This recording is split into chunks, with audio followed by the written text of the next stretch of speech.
नमस्कार. आज आपण बोलणार आहोत फुल माउथ रिहॅबिलिटेशन ट्रीटमेंट बद्दल. फुल माउथ रिहॅबिलिटेशन ही ट्रीटमेंट कोणाला गरज पडते? आता ज्या पेशंट्सला खूप ऍसिडिटी होते, ज्यांची पित्तशाही खूप जास्त असते, ज्यांची दातांची घसरण होते किंवा इम्प्रॉपर ब्रशिंग केल्यामुळे किंवा कीड लागल्यामुळे सर्व दात खराब होतात, त्या पेशंट्सला रिहॅब करायची गरज पडते. तर रिहॅब म्हणजे काय? दाताची उंची जी गमावलेली असते, जे घसरण झालेलं असतं, त्याला परत रिगेन करतो.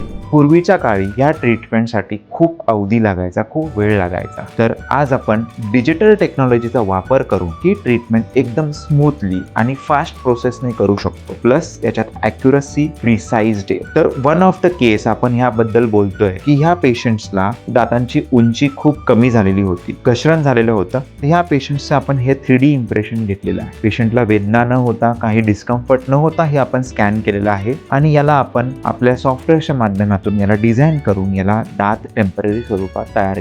हे टेम्पररी साचे नंतर आपण परमनंट मध्ये कन्व्हर्ट करतो. ही सर्व ट्रीटमेंट अगदी 8 ते 10 दिवसात पूर्ण होणारी आहे. हीच ट्रीटमेंट आधी 6 ते 8 महिने लागायचे. आपण ह्या ट्रीटमेंटचा फायदा घेण्यासाठी the white pearl dental clinic इथे येऊन आपण ट्रीटमेंट करू शकतो.